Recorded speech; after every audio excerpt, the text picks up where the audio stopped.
Hello there, and welcome back to Daily Bible Reading Chronological. I'm so glad you're here. Thank you for joining us.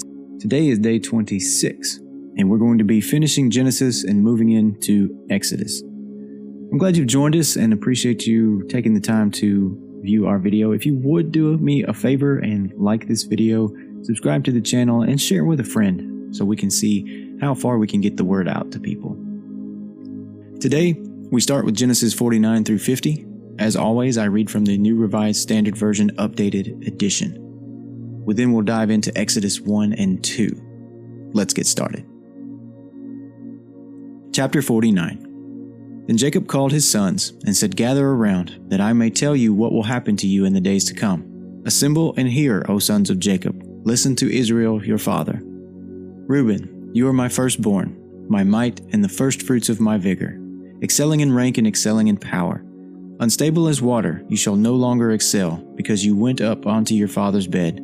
Then you defiled it. You went up onto my couch. Simeon and Levi are brothers. Weapons of violence are their swords. May I never come into their counsel. May I not be joined to their company. For in their anger they killed men, and at their whim they hamstrung oxen. Cursed be their anger, for it is fierce, and their wrath, for it is cruel. I will divide them in Jacob and scatter them in Israel. Judah, your brothers shall praise you. Your hands shall be on the neck of your enemies. Your father's sons shall bow down before you. Judah is a lion's whelp. From the prey, my son, you have gone up. He crouches down, he stretches out like a lion, like a lioness. Who dares rouse him up? The scepter shall not depart from Judah, nor the ruler's staff from between his feet, until the tribute comes to him, and the obedience of the peoples is his. Binding his foal to the vine, and his donkey's colt to the choice vine, he washes his garments in wine, and his robes in the blood of grapes. His eyes are darker than wine, and his teeth are whiter than milk. Zebulun shall settle at the shore of the sea. He shall be a haven for ships, and his border shall be at Sidon. Issachar is a strong donkey, lying down between the sheepfolds. He saw that a resting place was good, and that the land was pleasant, so he bowed his shoulder to the burden and became a slave at forced labor. Dan shall judge his people as one of the tribes of Israel. Dan shall be a snake by the roadside, a viper along the path that bites the horse's heels so that its rider falls backwards. I wait for your salvation, O Lord. Gad shall be raided by raiders, but he shall raid at their heels. Asher's food shall be rich, and he shall provide royal delicacies. Naphtali is a doe let loose that bears lovely fawns. Joseph is a fruitful bough by a spring. His branches run over the wall. The archers fiercely attacked him. They shot at him and pressed him hard. Yet his bow remained taut, and his arms were made agile by the hands of the mighty one of Jacob. By the name of the shepherd, the rock of Israel.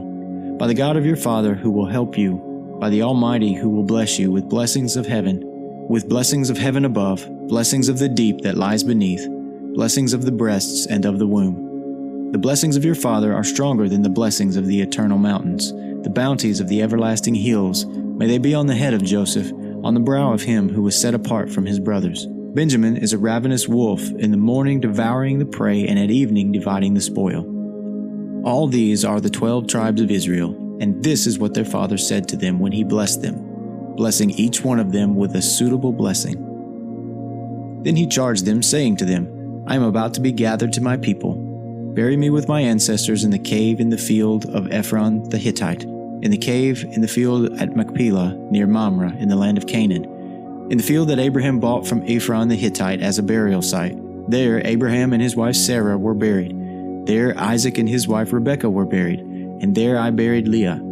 The field and the cave that is in it were purchased from the Hittites. When Jacob ended his charge to his sons, he drew up his feet into the bed, breathed his last, and was gathered to his people. Chapter 50. Then Joseph threw himself on his father's face and wept over him and kissed him. Joseph commanded the physicians in his service to embalm his father. So the physicians embalmed Israel. They spent 40 days doing this, for that is the time required for embalming, and the Egyptians wept for him 70 days. When the days of weeping for him were past, Joseph addressed the household of Pharaoh. If now I have found favor with you, please speak to Pharaoh as follows. My father made me swear an oath. He said, I am about to die. In the tomb that I hewed out for myself in the land of Canaan, there you shall bury me. Now therefore let me go up, so that I may bury my father, then I will return." Pharaoh answered, "Go up and bury your father, as he made you swear to do."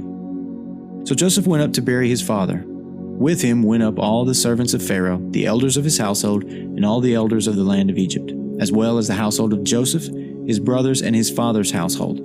Only their children, their flocks, and their herds were left in the land of Goshen. Both chariots and charioteers went up with him. It was a very great company. When they came to the threshing floor of Atad, which is beyond the Jordan, they held there a very great and sorrowful lamentation, and he observed a time of mourning for his father 7 days. When the Canaanite inhabitants of the land saw the mourning on the threshing floor of Atad, they said, "This is a grievous mourning on the part of the Egyptians." Therefore the place was called Abel Mizraim, it is beyond the Jordan. Thus his sons did for him as he had instructed them. They carried him to the land of Canaan and buried him in the cave of the field at Machpelah, the field near Mamre, which Abraham bought as a burial site from Ephron the Hittite. After he had buried his father, Joseph returned to Egypt with his brothers and all who had gone up with him to bury his father. Realizing that their father was dead, Joseph's brothers said, "What if Joseph still bears a grudge against us and pays us back in full for all the wrong that we did to him?" So they approached Joseph, saying, "Your father gave you this instruction before he died. Say to Joseph, I beg you, forgive the crime of your brothers and the wrong they did in harming you. Now therefore, please forgive the crime of the servants of the God of your father." Joseph wept when they spoke to him. Then his brothers also wept, fell down before him, and said, "We are here as your slaves." But Joseph said to them, "Do not be afraid. Am I in the place of God? Even though you intended to do me harm, God intended it for good, in order to preserve a numerous people as he is doing today. So have no fear. I myself will provide for you and your little ones." In this way he reassured them, speaking kindly to them. So Joseph remained in Egypt, he and his father's household, and Joseph lived 110 years. Joseph saw Ephraim's children on the 3rd generation. The children of Machir son of Manasseh were also born on Joseph's knees. Then Joseph said to his brothers, "I am about to die, but God will surely come to you and bring you up out of this land, to the land that he swore to Abraham, to Isaac, and to Jacob." So Joseph made the Israelites swear, "When God comes to you, you shall carry up my bones from here." And Joseph died, being 110 years old. He was embalmed and placed in a coffin in Egypt. Exodus chapter 1. These are the names of the sons of Israel who came to Egypt with Jacob, each with his household: Reuben, Simeon, Levi, and Judah, Issachar, Zebulun, and Benjamin, Dan and Naphtali, Gad and Asher. The total number of people born to Jacob was 70. Joseph was already in Egypt. Then Joseph died, and all his brothers, and that whole generation. But the Israelites were fruitful and prolific. They multiplied and grew exceedingly strong, so that the land was filled with them. Now a new king arose over Egypt who did not know Joseph. He said to his people, "Look, the Israelite people are more numerous and more powerful than we.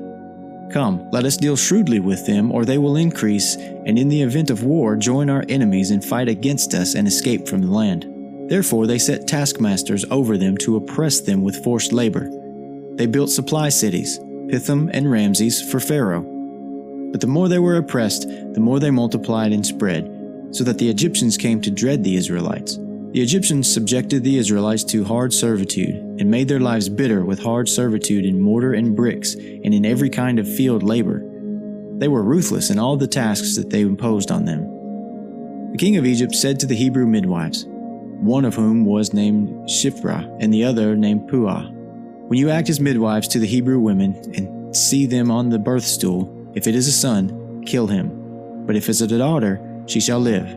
But the midwives feared God. They did not do as the king of Egypt commanded them, but they let the boys live. So the king of Egypt summoned the midwives and said to them, "Why have you done this and allowed the boys to live?" The midwives said to Pharaoh, "Because the Hebrew women are not like the Egyptian women, for they are vigorous and give birth before the midwife comes to them." So God dealt with the midwives, and the people multiplied and became very strong. And because the midwives feared God, he gave them families. Then Pharaoh commanded all his people, "Every son that is born to the Hebrews you shall throw into the Nile, but you shall let every daughter live."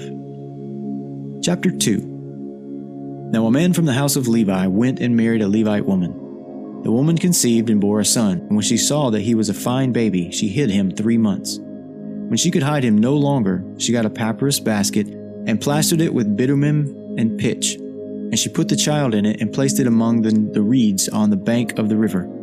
Her sister stood at a distance to see what would happen to him. The daughter of Pharaoh came down to bathe at the river, while her attendants walked beside the river. She saw the basket among the reeds and sent her maid to bring it. When she opened it, she saw the child.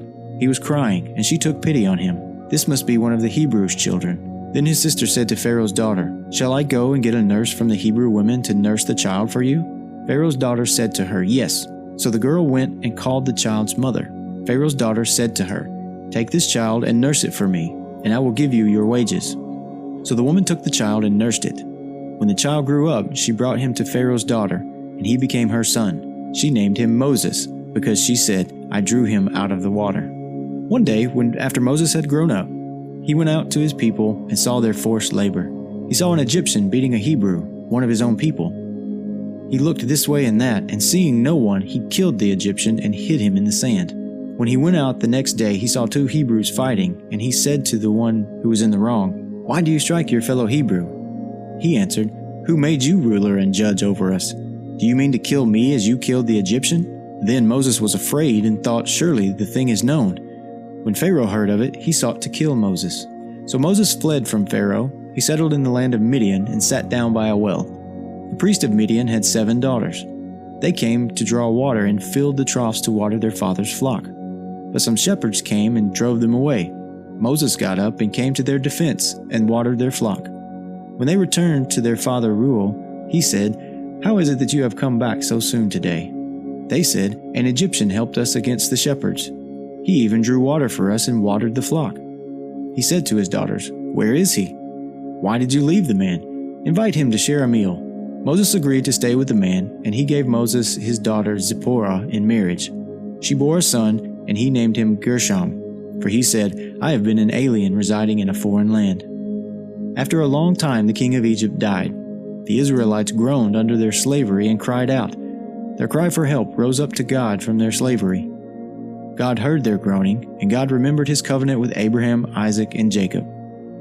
God looked upon the Israelites, and God took notice of them. This ends the reading for today.